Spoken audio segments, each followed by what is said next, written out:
स्वागत है आप सभी का आपके अपने YouTube channel GK with study वाला में।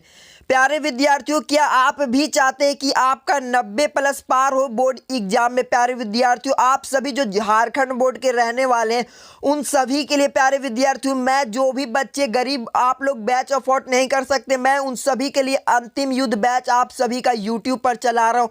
शाम मात्र आप सभी का शाम 6:30 बजे एक वीडियो मैं अपलोड करूंगा। बस आप उस वीडियो को देखकर चले जाए। जब आप लोग बोर्ड एग्जाम में बैठेंगे तो आप लोग धुआं धुआं कर देंगे। इस तरीके से मैं आप लोगों को याद करा दूंगा। सारा क्वेश्चन आप लोग को मुंह जवानी याद रहेगा। एक एक तरीके को मैं समझा दूंगा ताकि कोई भी विद्यार्थी अपने आप को कमजोर ना समझे। प्यारे विद्यार्थियों, आज से मैं आप लोग का अंतिम युद्ध बैच चालू कर रहा हूं। प्यारे विद्यार्थियों, ये बोर्ड एग्जाम तक लास्ट तक चलेगा। प्यारे विद्यार्थियों, ठीक है, तो चलिए शुरू करते हैं। बस आपको एक काम करना है प्यारे विद्यार्थियों, जो भी विद्यार्थी बैच अफोर्ड नहीं कर सकते उन सभी को ये वीडियो शेयर कर देना ताकि वो सभी विद्यार्थी को क्या करे, फायदा मिल सके और ये बैच से पढ़कर वो भी 90+ स्कोर कर सकते हैं। प्यारे विद्यार्थियों, तो आइए शुरू करते हैं। तो देखिए प्यारे विद्यार्थियों, यहां पर आपको क्वेश्चन नंबर 1 नजर आ रहा है। प्यारे विद्यार्थियों, ये जो क्वेश्चन है प्यारे विद्यार्थियों, ये आप सभी का 5 नंबर का क्वेश्चन है। मैं आप सभी को क्वेश्चन का नंबर भी बताता रहूंगा। ये बोर्ड एग्जाम में बहुत पिछले साल भी नहीं आया था, इसके पिछले साल भी नहीं आया था, लेकिन इस साल आप सभी का ये बोर्ड एग्जाम में देखने को मिलेगा। क्योंकि जानते प्यारे विद्यार्थियों, एक साल के बाद आप लोग का क्वेश्चन जो एक साल पहले आया था वो क्वेश्चन आप लोग को बोर्ड एग्जाम में नहीं आता और इससे पहले वाला आता है। तो ये जो प्रश्न है प्यारे विद्यार्थियों 2022 के बोर्ड एग्जाम में पूछा गया था। इस तरीके का प्रश्न है। देखिए इसमें क्या पूछा, जलियांवाला बाग हत्याकांड पर संक्षिप्त टिप्पणी लिखे। तो आप लोग क्या जानते हैं, इसको उत्तर को मैं बहुत ही अच्छे तरीके से आप लोग को समझाऊंगा। आप लोग को याद भी करने का जरूरत नहीं पड़ेगा। तो आप लोग को क्या लिखना है, 13 अप्रैल 1919 को जलियांवाला बाग हत्याकांड हुआ। उस दिन अमृतसर में बहुत सारे गांव वाले एक मेले में शिरकत करने के लिए जलियांवाला बाग मैदान पर जमा हुए थे। प्यारे विद्यार्थियों, क्या हुआ था प्यारे विद्यार्थियों, जलियांवाला बाग जो हत्याकांड था वो 13 अप्रैल 1919 को पारित हुआ। कब हुआ था? तो इससे आप लोगों का एक ऑब्जेक्टिव भी क्लियर हो चुका है। ठीक है, उस दिन अमृतसर में बहुत सारे गाँव वाले एक मेले में कहाँ गए थे, शिरकत करने के लिए गए थे। ठीक है, जमा हुए थे। यह मैदान चारों तरफ से बंद था। इसी बीच जनरल डायर हथियारबंद सैनिकों के साथ वहां पहुंचकर अंधाधुंध गोलियां चला दी, जिससे सैकड़ों लोग मारे गए। यह हत्याकांड भारत के इतिहास का सबसे दर्दनाक हत्याकांड था। प्यारे विद्यार्थियों, आप लोग समझ रहे प्यारे विद्यार्थियों, सैकड़ों हजारों लोग मारे गए, जिसके कारण जो कौन मारा था, जनरल डायर मारा था। प्यारे विद्यार्थियों, तो इससे आप लोग को 2 ऑब्जेक्टिव क्लियर हो जाता है। इसलिए मैं बोलता हूं आप सभी को सब्जेक्टिव प्रश्न को ध्यान देना ताकि जब आप सभी बोर्ड एग्जाम में जाए तो आप लोग को दिक्कत ना हो। प्यारे विद्यार्थियों, देखिए ये प्रश्न जो आप लोग को नजर आ रहा है, यहां पर जो आपको दूसरा प्रश्न नजर आ रहा है प्यारे विद्यार्थियों, ये दूसरा प्रश्न आप सभी का बोर्ड एग्जाम में प्यारे विद्यार्थियों कब पूछा गया है, तो ये प्रश्न आप सभी को 3 नंबर में बोर्ड एग्जाम में पूछा जाएगा। देख लीजिएगा आप सभी, इसी तरह के प्रश्न और यही प्रश्न आप सभी को बोर्ड एग्जाम में देखने को मिलेगा। देखिए इसमें क्या पूछा, रोलेक्ट एक्ट क्या है, तो आप लोग को क्या लिखना है, रोलेक्ट एक्ट 1919 में पारित एक ऐसा कानून व्यवस्था है जिसमें भारतीयों पर किसी तरह के मुकदमे को चलाए बिना शंका के आधार पर गिरफ्तार कर 2 साल तक जेल में बंद कर दिया जा सकता है,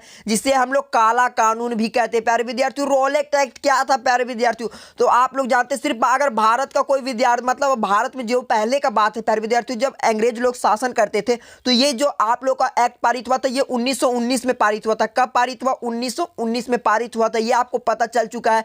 तो 1919 में पारित होने के बाद क्या, अगर कोई भी मतलब कोई भी आदमी है, मतलब वो क्राइम किया भी नहीं है, तो 2 साल तक हम लोग सिर्फ शंका, अगर आप मान लीजिए ये व्यक्ति है प्यारे विद्यार्थियों, ठीक है, और ये मान लीजिए उन लोग अंग्रेज है, ये व्यक्ति जो है ये अंग्रेज है, ठीक है, अंग्रेज है, तो अंग्रेज मान लीजिए इसने कोई कानून अगर अपराध किया भी नहीं और इसको लग रहा है कि अपराध किया है, तो इसको हम लोग शंका के आधार पर 2 साल तक जेल में बंद कर सकते हैं। यही काला कानून इसको कहा जाता था। ठीक है, बहुत ही अच्छे तरीके से मैं आप लोग को समझा दिया। आप लोग को गलती करने का गुंजाइश बोर्ड एग्जाम में एक भी नहीं होगा। ठीक है, देखिए इसमें क्या पूछा, नेपोलियन बोनापार्ट कौन था, क्वेश्चन नंबर 3, बहुत ही इंपॉर्टेंट प्रश्न है, 2 नंबर का बोर्ड एग्जाम में हर बार पूछा जाता है, इस बार भी पूछा जाएगा। ठीक है, इसमें क्या पूछ रहे हैं प्यारे विद्यार्थी, नेपोलियन बोनापार्ट ने 1804 में खुद को सम्राट घोषित कर दिया। जहां तक कहा जाता है कई देशों को, यहां पर आईक्यू क्या लिखा गया, ये वाला नहीं है, ये वाला इसको काट दीजिएगा आप लोग। ठीक है, यहां पर आपको क्या लिखा, जहां तक कहा जाता है कई देश को जीतकर कई नियम बनाए, साथ ही साथ उसे अग्रदूत, आधुनिकरण का अग्रदूत भी माना जाता है। मतलब जो नेपोलियन बोनापार्ट था क्या था प्यारे विद्यार्थियों, 1804 में उसने खुद को सम्राट घोषित कर दिया था और कहाँ, जहाँ तक कहा जाता है कई देशों को जीता प्यारे विद्यार्थियों, और आधुनिकीकरण का उसे अग्रदूत भी माना जाता है। अगर बोर्ड एग्जाम में आ जाए कि किसे आधुनिकीकरण का अग्रदूत माना जाता है तो आप लोग मार्क कराइएगा नेपोलियन बोनापार्ट को। ठीक है, ठीक है प्यारे विद्यार्थियों, यहाँ पर प्रश्न संख्या 4 की तरफ चलते हैं प्यारे विद्यार्थियों। ये प्रश्न हर बार बोर्ड एग्जाम के एग्जाम में आपको हर बार आप लोगों को देखने को मिलेगा। ये आप लोगों का पॉलिटिक्स से है। ये प्रश्न हर बार 5 नंबर का बोर्ड एग्जाम में दिया जाता है। बस प्रश्न को थोड़ा सा घुमा दिया जाता है आप लोगों को किस तरह कैसे लिख रहा है, ताकि आप सभी का बोर्ड एग्जाम में एकदम सटीक में सटीक आप लोग को नंबर मिले। 5 नंबर का प्रश्न बहुत ही ध्यान से समझिएगा प्यारे विद्यार्थियों, बोर्ड एग्जाम में हर बार पूछा जाता है। देखिए इसमें क्या पूछा, लोकतंत्र किस तरीके से उत्तरदायी, जिम्मेवार और वैध सरकार का गठन करती है। यहां पर आप सभी का क्वेश्चन मार्क था। उसके बाद आपको क्या लिखना है, यहां पर मैं आप लोग को तरीका बताता हूं। जब भी इस तरीके का प्रश्न है प्यारे विद्यार्थियों तो आप लोग को किस तरह लिखना है, निम्नलिखित तरीके से। देखिए क्या लिखा हुआ है, लोकतंत्र निम्न तरीकों से उत्तरदायी, जिम्मेवार और वैध सरकार का गठन करता है। उसके बाद आपको क्या लिखना है, ये वाला जो लाइन आप लोग लिखिएगा उत्तरदायी सरकार, ये जो लाइन आप लोग लिखिएगा प्यारे विद्यार्थियों, ये आपको ब्लैक पेन से लिखना है। उसके बाद आपको ब्लू से लिखना है, ताकि आप सभी को जब बोर्ड एग्जामिनर कॉपी चेक करे तो आप लोग को 5 में 5 देखने में संकोच ना करे और एक बार में देकर चला जाए। तो देखिए इसमें आपको क्या लिखना है, लोकतंत्र एक उत्तरदायी सरकार का है क्योंकि यह लोगों की सरकार है। प्यारे विद्यार्थियों, लोकतंत्र क्या, लोगों द्वारा बनाया जाता है, उसी को तो हम लोग लोकतंत्र कहते हैं, क्योंकि यह लोगों की सरकार है तथा लोगों द्वारा बनाई गई है तथा लोगों के लिए है।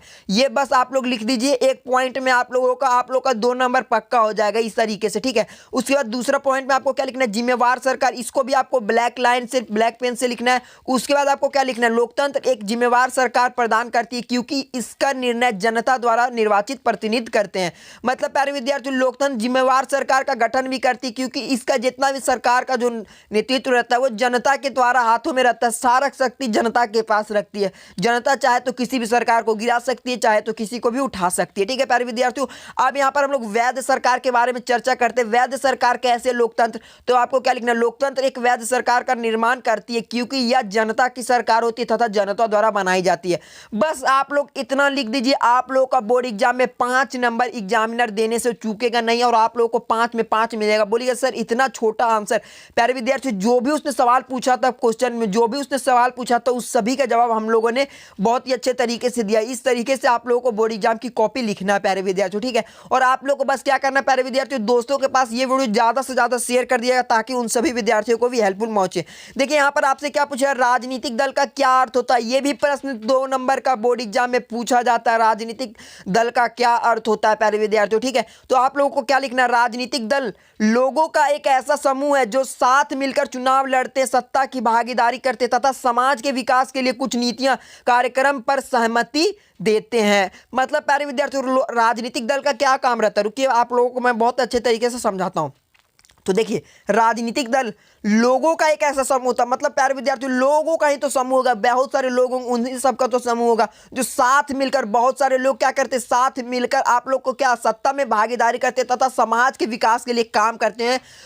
उनके क्या रहता है, विकास के लिए कुछ नीतियां कार्यक्रम पर सहमति देते हैं। जैसे कि मान लीजिए मैं बोल रहा हूं यहां पर चापाकल लगवाना चाहिए, अब तो आप लोग उसके साथ सहमति देंगे तो वहां पर चापाकल लगाया जा सकता है। बस यही है राजनीतिक दल का काम। ठीक है प्यारे विद्यार्थियों, अब देखिए यहां पर क्या पूछ रहा है, खरीफ फसल किसे कहते हैं। खरीफ फसलें बोर्ड एग्जाम में बार बार पूछी जाने वाला फसल, खरीफ फसल, रबी फसलें आप लोग को बार बार पूछा जाता है प्यारे विद्यार्थियों। इसमें देखिए क्या है, आप लोग को लिखना है, भारत में मानसून के आगमन के समय बोई जाने वाली फसलों को, भारत में मानसून के आगमन के समय बोई जाने वाली फसलों को खरीफ फसलें कहते हैं। उदाहरण में आपको लिखना है चावल, कपास, मक्का, मूंगफली आदि। क्या लिखना है, उदाहरण के साथ आप लोग लिखिएगा, बोर्ड एग्जामिनर भी खुश होकर आप सभी को 5 में 5 देने में चूकेगा नहीं। आप लोग का ये प्रश्न कितना नंबर का आएगा, ये प्रश्न आप सभी का 2 नंबर के बोर्ड एग्जाम में पूछा जाएगा, देखिएगा। ठीक है, अब देखिए प्यारे विद्यार्थियों, ये प्रश्न हर बार और हमेशा पूछा जाएगा। देखिएगा प्यारे विद्यार्थियों, ये सब प्रश्न आप सभी के प्री बोर्ड में भी पूछे जाएंगे। आप लोग जानते हैं आप लोग का प्री बोर्ड भी होता है प्यारे विद्यार्थियों। तो देखिए इसमें क्या पूछा, नवीकरणीय और अनवीकरणीय संसाधनों में क्या अंतर है। प्यारे विद्यार्थियों, इसको लिखने का तरीका बता रहा हूं, ये 3 नंबर का प्रश्न है। सबसे पहले आपको लिखना, उत्तर में लिखना नवीकरणीय संसाधन। देखिए जिस तरीके से मैं लिखा हूं इसी तरीके से आप लोग लिखिएगा, बोर्ड एग्जामिनर आपको खुश में होकर 3 में 3 नंबर देगा और आप सभी का कितना 90 प्लस आप लोगों का पक्का हो जाएगा प्यारे विद्यार्थियों। ठीक है, देखिए इसमें आपको क्या लिखना है, ऐसे संसाधन जिनका उपयोग बार बार किया जाता है, जिनका उपयोग बार बार करते तथा वह प्राकृतिक रूप से प्राप्त होता है, उनको क्या कहते हैं, नवीकरणीय संसाधन कहलाते हैं। जैसे मैं आपको जैसे उदाहरण भी लिख दीजिएगा, जैसे जल, पेड़ पौधा वायु आदि। क्या लिखिएगा? जल पेड़ पौधा वायु आदि। देखिए जल जो रहता है ये प्राकृतिक रूप से पाया जाता है, आप लोग का पेड़ भी प्राकृतिक से पाया जाता है, पौधा भी और आप लोग का वायु भी प्राकृतिक रूप से पाया जाता है, और ये कभी खत्म नहीं हो सकते प्यारे विद्यार्थियों। इन्हीं को तो हम लोग कहेंगे, क्या कहेंगे? तो आप लोग बोलिएगा सर इन्हीं को तो कहेंगे हम लोग क्या? नवीकरणीय संसाधन। ठीक है, तो अब आप लोग को अनवीकरणीय संसाधन में क्या लिखना है प्यारे विद्यार्थियों? अनवीकरणीय संसाधन वैसे संसाधन जिनका उपयोग सिर्फ एक बार किया जाता है, जिनका उपयोग सिर्फ एक बार किया जाता है तथा वह प्राकृतिक रूप से प्राप्त नहीं होते हैं, उससे अनवीकरणीय संसाधन कहलाते हैं। जैसे कोयला, पेट्रोलियम। प्यारे विद्यार्थियों इससे आप लोग का 2 से 3 नंबर का ऑब्जेक्टिव भी क्लियर हो गया। आप बोलिएगा सर ऑब्जेक्टिव कहां से क्लियर हुआ? मेरा तो क्लियर ही नहीं हुआ। अगर मैं आपसे पूछूं नवीकरणीय का एक उदाहरण है, तो अगर मैं दे दूं जल पेड़ पौधा, अगर मैं आपको बोलूं नवीकरणीय संसाधन का उदाहरण नहीं है, तो अगर मैं दे दूं ये 3 ऑप्शन और एक ऑप्शन में दे दूं पेट्रोलियम, तो आप लोग पेट्रोलियम को मारकर आइएगा। इस तरीके से मैं आप लोग को पढ़ाता हूं ताकि जब आप लोग बोर्ड एग्जाम देने जाए तो इससे रिलेटेड कोई भी प्रश्न आ जाए तो आप लोग सटीक आंसर लिख सकते हैं। प्यारे विद्यार्थियों आज की इस वीडियो में प्यारे विद्यार्थियों हम लोगों ने 7 बहुत इंपॉर्टेंट क्वेश्चन को सॉल्व किया। प्यारे विद्यार्थियों एक प्रश्न आपका 3 नंबर का, ये आप लोग का 2 नंबर, 5 नंबर हो गया। प्यारे विद्यार्थियों ये प्रश्न भी आप लोग का 2 नंबर, 7 नंबर इधर हो गया। प्यारे विद्यार्थियों उसके बाद यहाँ पर आप सभी का कितना 5 नंबर का प्रश्न आपका 12 नंबर हो गया। प्यारे विद्यार्थियों 12 नंबर पर डिस्कस किए हैं।